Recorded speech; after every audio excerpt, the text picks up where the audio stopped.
I'm going to be presenting my research presentation on multilingualism in early childhood.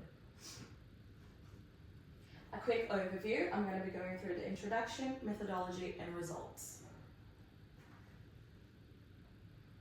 Multilingualism in early childhood promotes diversity and cultural awareness and provides cognitive and academic benefits for children. However, it may also present unique challenges for educators who may feel uncertain about effectively supporting children's development across multiple languages.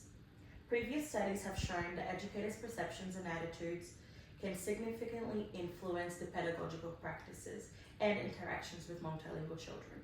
This has inspired me to explore this topic further, to understand educators' perspectives and attitudes in teaching multilingual children to inform effective pedagogical practices, which directly links to children's sufficient language development and cultural identity.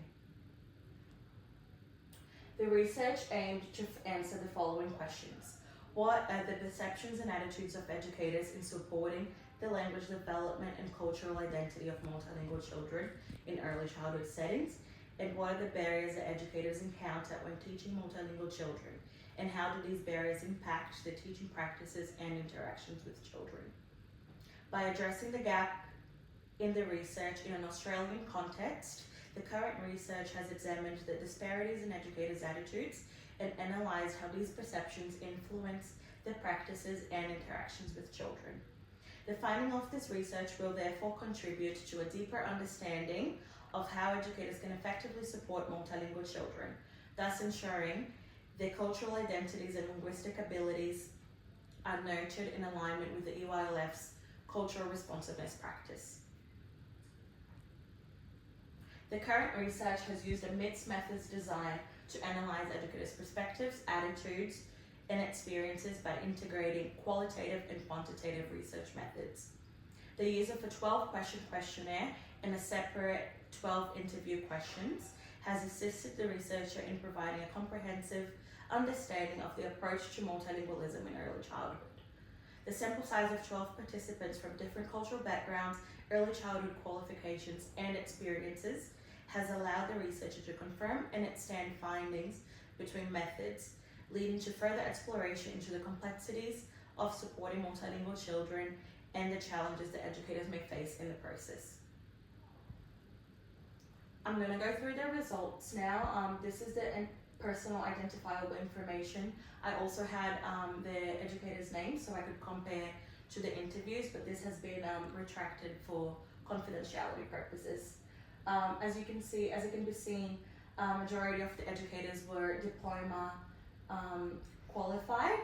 50-50 were had a diverse linguistic background, so 50 had a diverse background and 50 did not. And the majority of educators have been working in the industry for 5 to 10 years or over 10 years. Moving on to the results from the quantitative data, I had a lot more results, but for the sake of this presentation, I've just focused on 3 specific categories and themes.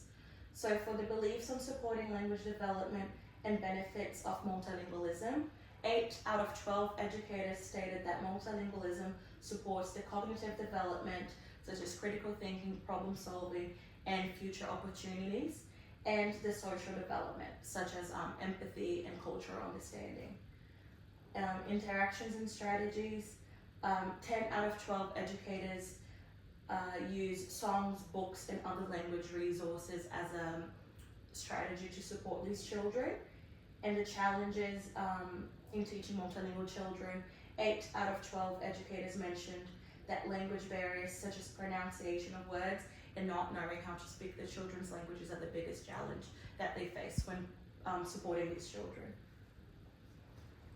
So to sum it up, discussion, educators' perceptions and attitudes. The data from the current research suggests that majority of early childhood educators have a positive attitude towards supporting children's home languages in early childhood, regardless of the experience, qualification, and own linguistic background. This was seen through the 66.7% of educators agreeing that they play a vital role in maintaining children's home languages. The current findings have also shown that educators who have completed or are currently completing their ECT degree have a broader recognition of the value of multilingualism and place a stronger emphasis on creating cultural responsive experiences in the classroom. This indicates a shift in perspectives in an Australian context when compared to previous studies. This is possibly due to increased awareness on the subject and professional development opportunities. In terms of the barriers to support multilingual children, the current research results has somewhat differed from the challenges outlined in previous literature. This is seen through half of participants agreeing that they feel confident in their abilities to support the cultural identity of multilingual children, which contradicts educators' confidence levels as the main challenges in studies such as McInnes et al. And Kirsch et al.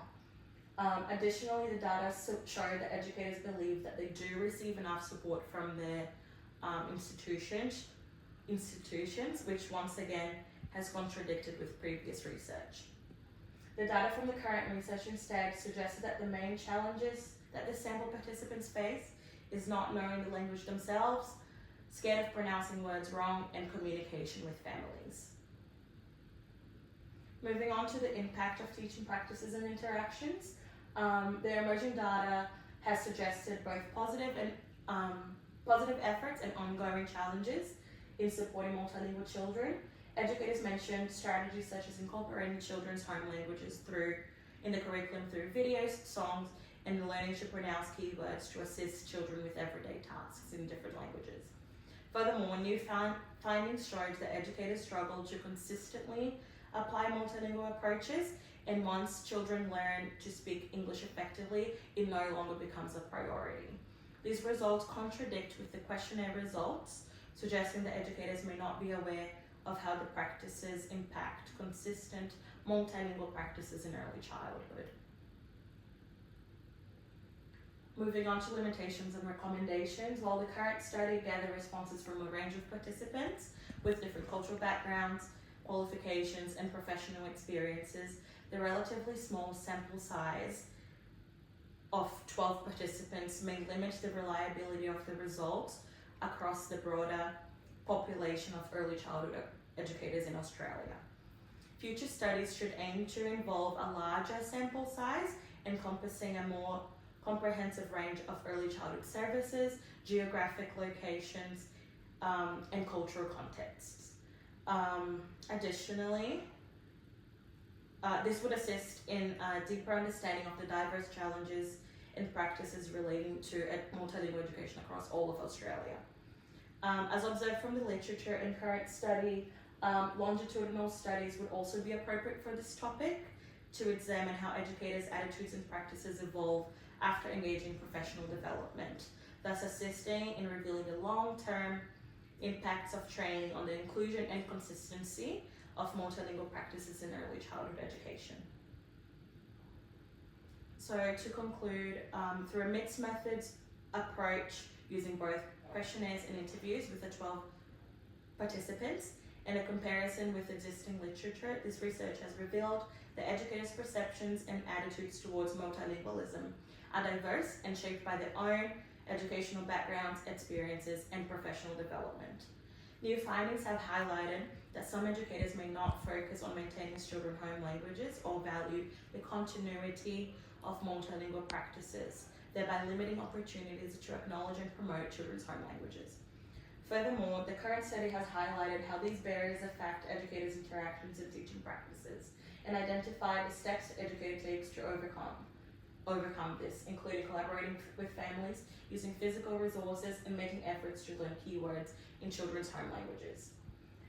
To sum it up, the current study has successfully answered the research questions by providing valuable insights into the perceptions of and attitudes of early childhood educations regarding the role in supporting multilingual children in early childhood and the development of cultural identity, while also investigating the barriers and how they impact educator and child interactions and multilingual practices. Thank you.